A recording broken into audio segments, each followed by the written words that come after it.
The Speaker, sir. मैं पहले आपके द्वारा इस पूरे सदन को धन्यवाद कहना चाह रही हूं।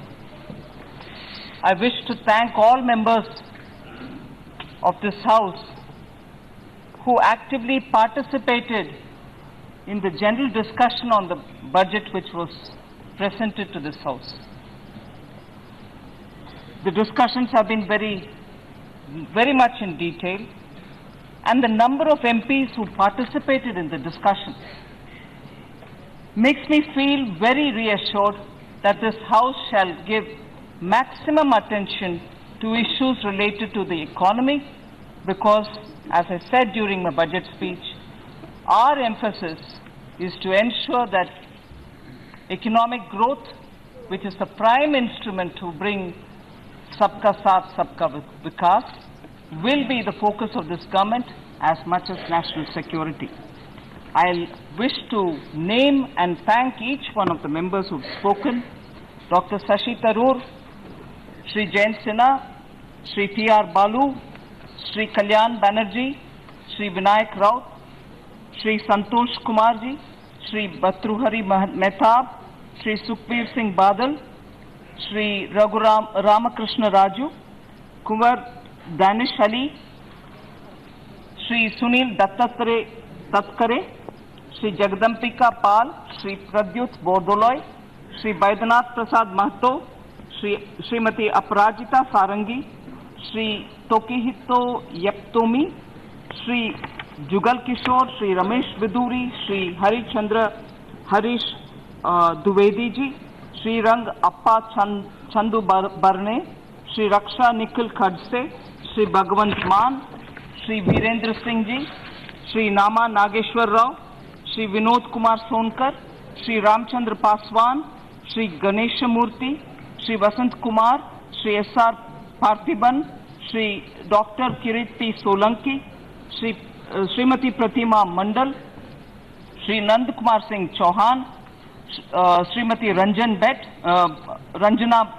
Bhatt, Shri Mitesh Ramesh Bhai Patel, Srimati Praneet Kaur, Shri Ajay Mishra Theni, Srimati Sunita Duggal, Shri A. Raja, Srimati Rekha Verma, Shri K. Subbarayan, Shri Sishir Adhikari, Shri Nalin Kumar Katil, Colonel Rajavardhan Rathod, Shri Anto Antony, Shri Margani Bharat, Shri P.P. Chaudhary, Srimati Supriya Sule, Shri K. Ram Mohan Naidu, Shri Kapil Moreshwar Patil, Shri Firoz Varun Gandhi, Shri Dileshwar Kamath, Shri B.B. Patil, Srimati Rama Devi, Shri Sudhakar Tukaram Shrangare, Shri Janardhan Singh Sigriwal, Dr. K. Jaikumar, Shri Shrikant Eknath Shinde, Shri Rajendra Ghavit, Shri Rajan Vichare, Shri Jnana Diravyam, sorry about that, Shri Bhagwant Kuba, Shri Girish Chandra, Shri Navas Kani, Shri Anubhav Mohanty, Shri Narayan Bhai Kachadia, Shri A.M. Arif, Shri Siddeshwar, Shri N.K. Premchandran, Shri Asaduddin Owaisi, Shri Tirat Singh Rawat, Shri Saptagiri Ulaka, Shri Thomas Tharikadan, Shri Aparupa Poddar, Shri Gajanan Kirtikar, Shri Sunil Kumar Pintu, Shri Asit Kumar Mal, Dr. Subhash Sarkar, Srimati Anupriya Patel, Srimati Rita Bahuguna Joshi, Shri M. Selvaraj, Shri Hanuman Beniwal, Shri Vijay Baghel, Shri Talari Rangaya, Shri Pankaj Chaudhary, Srimati Meenakshi Lekhi, Shri M. K. Raghavan, Srimati Sumalata Ambarish, Shri D. Ravi Kumar, Dr. Virendra Kumar, Shri Nihal Chand, Shri Pushpendra Singh Chandel, Shri Ajay Bhatt, Shri P. Ravindra Kumar, and Shri Ratan Singh Magan Singh Rathod, Shri Professor Saugata Roy, Srimati Loket Chatterjee, Shri Badruddin Ajmal, Ms. Agatha Sangma, Shri Pradeep Kumar, Shri Komati Reddy Venkat Reddy, Shri Sanjay Kumar Bhandi, Shri Godeti Madhavi, Shri Kagan Murmu, Shri Tiruma Balavan, Shri Ravi Kishan, Shri Pratap Simha, Srimati Sangeeta Azad, Shri Sangamlal Gupta, Shri Tapir Gaon, Shri Om Prakash Bhupal Singh Rajay Nimbalkar, Shri Mukesh Rajput, Shri Dharmendra Kashyap, Shri Gaurav Gogoi, Shri Sushil Kumar Singh, Shri Ramcharan Bohra, Dr. Subhash Bhamre, Shri Prabhat Sababai Patel, Shri Ajay Tamta, Shri Raju Bista, and probably three more who have spoken this afternoon. And as of the last four of them who have spoken just now, and as of last night, there was a cumulative total of 15 hours and about 9 minutes spent on this. In addition to that, you will add what has been spent here now. So I am extremely grateful that the members volunteered to speak, came up with a lot of suggestions and questions, and really it's inspirational that the budget has evinced so much of interest in this House. So, Speaker, I just want to bring in certain factual picture of how this budget has been presented to this House. There was an interim budget which was presented in 2019-20 in the Parliament on 1st February 2019. And the connected appropriation bill, which is the vote on account, was all passed, and it was effective till 31st July 2019. As a result, this budget which is now being passed is essentially to keep the continuity post 31st July, to maintain the government and its expenditure, and also to provide for the fiscal year which is already commenced. So with the constitution of the 17th Lok Sabha and the formation of a new government, the regular budget, as this is now called, the regular budget for 2019-2020 has been proposed to the Parliament in this session. The regular budget, as we call it, 2019-20, which includes the Finance Bill 2019, the demands for grants 2019-20, will cover the entire fiscal year 2019-20. I wish also to draw the attention of the honourable members through you, respected Speaker, sir, that this is the second budget. This is the second budget after the implementation of the Goods and Services Tax from 1st July 2017. So the highlights of the budget estimates for 2019-20, I would like to just draw your attention and elaborate on some of them. The entire detail, the financial data are all provided in the entire set of budget documents which was given to all members.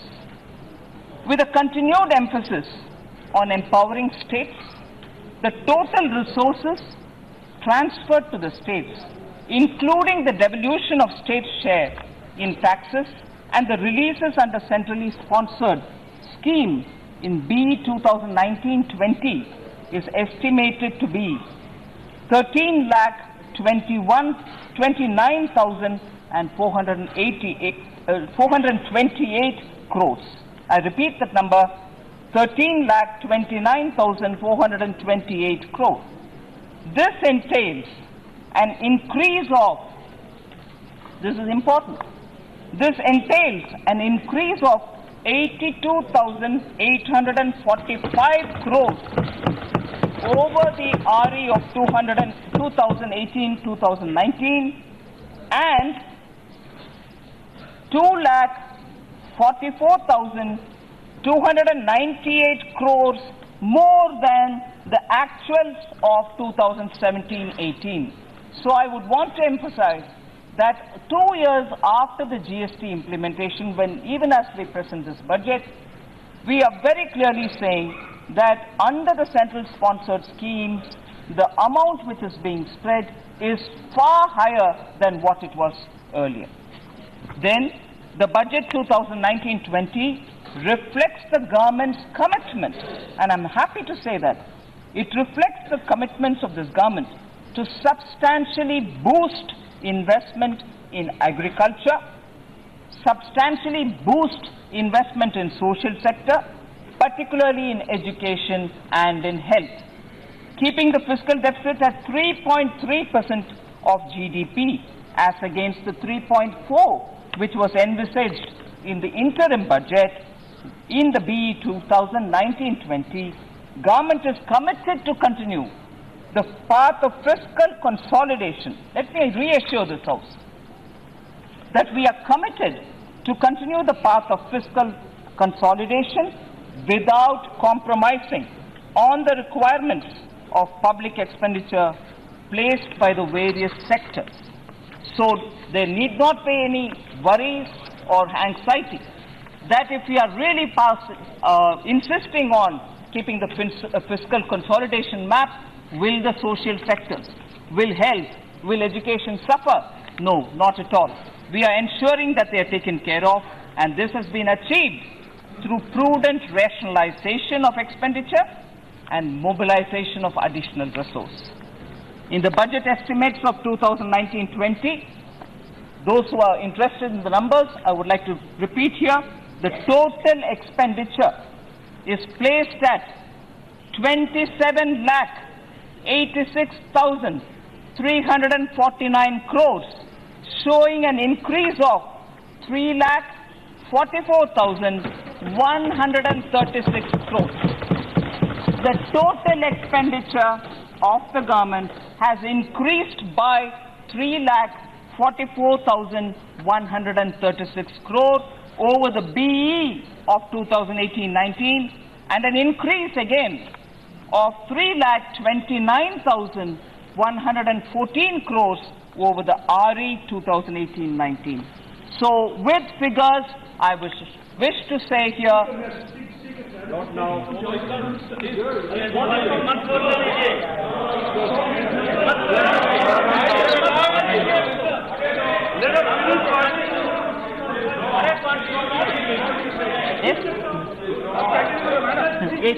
माननीय वित्त मंत्री जी, आप उनको allow मत कीजिए, आप बोलिए, आप कंटिन्यूस कीजिए, आप कंटिन्यूस कीजिए।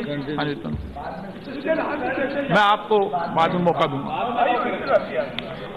Sir, any concerns on the figures which have been released till now, figures which have been picked up from other sources like economic survey, which the chief economic advisor has brought out? I have a separate section to address during my speech today. So I hope that will address the concern. If I only can read your mind, member, I will. माननीय सदस्य, please माननीय सदस्य।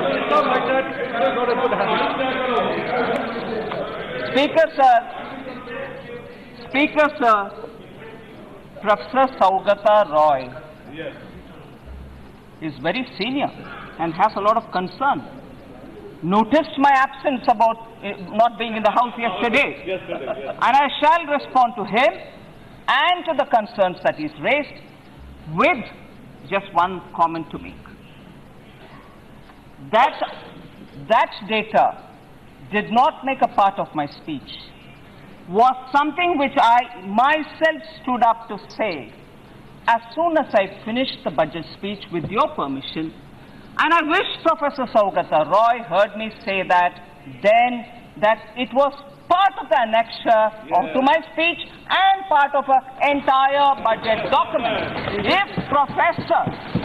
If only Professor, respected Speaker, if only Professor and a senior member of this House heard me as much as he noticed that I was not in the House, heard me as much as I spoke that day and went into over the weekend into the budget document, he wouldn't have this question today. But never mind.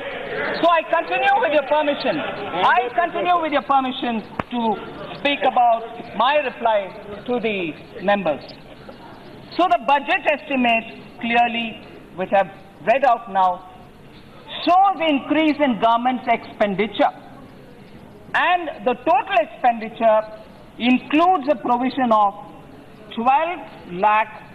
and 2,404 crores under the various schemes.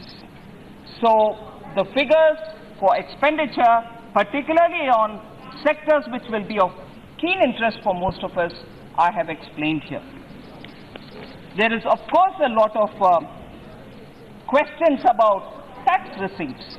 I'll take 1 minute of your precious time, Speaker. The gross tax receipts, and this is not something which I'm saying today, they are all in the documents. The gross tax receipts are budgeted at 24,61,195 crores in the BE 2019-20, which marks an increase. Members, please note, tax receipts, I have mentioned what I've said in the BE 2019-20, and that marks an increase of 2,13,020 crores, 9.48% increase in tax receipts over 2018-19 BE RE. Centre's net tax revenue after transfer of state share and transfer to National Disaster Response Fund is estimated to be 16,49,582 crores, with an increase of 1,65,176 crores. Again, an increase of 11.13% over the RE of 2018-19. So nowhere, I reassure you, Speaker, sir, nowhere is a decline. Expenditure is improved and increased. Income receipts have also increased. So I like to assure this House that the figures which I'm reading now here are there for you to refer and, if necessary, come back to me on again. The non-tax revenue receipts are estimated at 3,13,179 crores in the BE of 2019-20, and the revenues expected from disinvestment, which will be of interest to many of our members. The revenues expected from disinvestment are budgeted at a realistic 1,05,000 crores in BE 2019-20. Now let me assure you again, the projections made in the budget are realistic and adequately provide for items of expenditure such as defense expenditure, pensions and salaries, internal security, and other welfare programs and establishment expenditure of the government itself. So to fully finance these expenditure commitments, necessary resource mobilization from tax and non-tax sources have also been envisaged. So, as I said, members have taken a lot of interest. A lot of inputs have come from members who have raised various different questions too. But here I wish to aggregate the various comments made by different members. Some of them will relate to one or two members. Some of them will relate as my response. Some of them will relate to many members. So I've tried only to collate all of them by topic, and the response is more for each one of those honorable members who have raised the questions. So instead of going through response by each member, I'm going with a collated version so that all of our times can be more optimally utilized. Speaker, sir, I recollect that when I was presenting the budget, I very clearly said that this budget certainly comes at a time when an interim budget had already been presented. I'm also conscious that this is the last year of the 14th Finance Commission, and this year, probably sometime in October, November, the new commission, the 15th Finance Commission's report will be received. It will be submitted to the Rashtrapati, and then, of course, the government will get to seeing it. And therefore, the budget which comes in February of 2020 will take on board the recommendations as it is then decided, as it would be then decided of the new Finance Commission. But then, this budget definitely, as I kept saying to some of my colleagues, has two bookends. One is the interim budget, which was submitted in February before the elections, and the fact that there is a finance commission. And between the two bookends, we are making provisions, and therefore, this budget gives a big picture of this newly elected government, which has a strong mandate from the people of India. And as a result, the big picture tells you what we want to do in the 10 years, which was broadly mentioned even during the interim budget. And even as it does roll out the 10-year vision, we've kept ourselves a mid-decadal target, which is the 5 trillion economy, $5 trillion US economy target. And towards it, we spoke of effectively bringing a good cycle towards investment, towards generating more jobs, towards greater manufacturing within India and making India a manufacturing hub. And how would we do it? We would do it by bringing in more steps towards having greater investment drawn into this country. And for that, promotion of growth, among many other things, the few things which I want to draw the attention of the House, which is also part of what some of the members have raised, foreign direct investment policy sees further liberalization. There's a turnover limit hike as regards lowering of the corporate tax from 30% to 25%. So today only companies which have up to 400 crores get covered under the 25% taxation. Additional income tax deduction of 1.5 lakh on the interest paid on loans taken to purchase electric vehicles. And moving the GST Council for the reduction of GST rates on electric vehicles from 12% to 5%. Along with all this, government has also increased the scope of voluntary pension scheme for retail traders and shopkeepers to everyone with an annual turnover of less than 1.5 crores. I also want to draw the attention of the House that government has made it very clear that its intention to push the infrastructure development of the country with an intention to invest 100 lakh crores in infrastructure over the next 5 years. These are some of the steps through which we want to improve. These are the steps through which we want to improve investment in the country. There is also the scheme for funding upgradation and regeneration of traditional industries, which has been started to facilitate cluster-based development to make traditional industries more productive, profitable, and capable for generating sustained employment opportunities. And then again, we are making sure that there are reductions of custom duty on certain raw materials and capital goods, all of which are necessary for better promotion of domestic manufacturing. And then, you are aware, keeping women in mind, we have extended the scheme for at least 1 lakh of rupees to be provided to a member of every SHG group. So with all this, promotion of economic growth will be top of our agenda. But at the same time, taking care of the Kisan of the country, we have ensured that cash transfers under the PM Kisan, providing for an income of 6,000 rupees annually to all farmers, which was earlier limited only to farmers who were holding less than 2 hectares of land. Now it's available for all farmers throughout the country.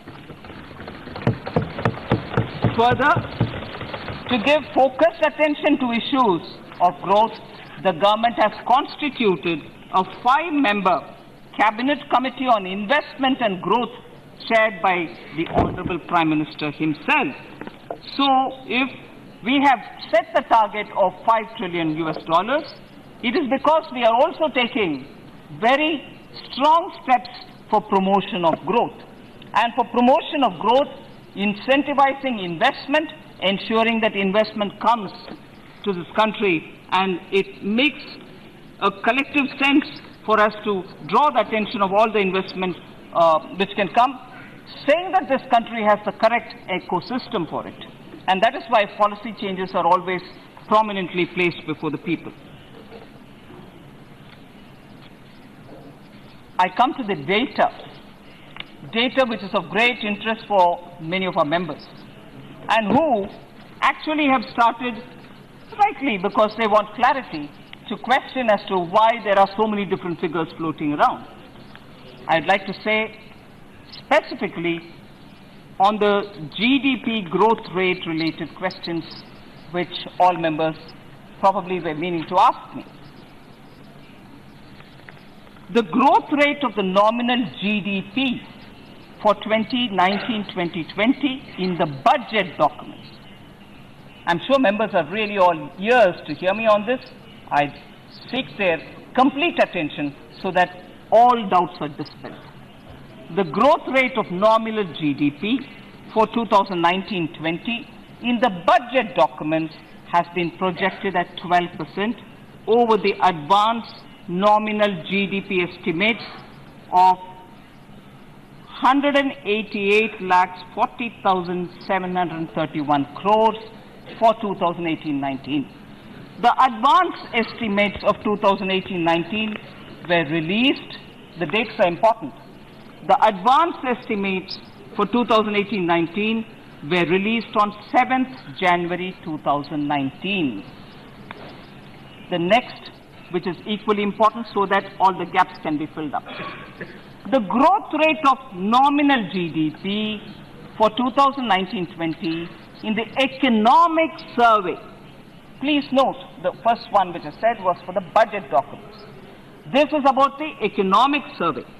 The growth rate of the nominal GDP for 2019-20 in the economic survey has been projected at 11% over the provisional nominal GDP estimates of 190,10,164 crores of 2018-19.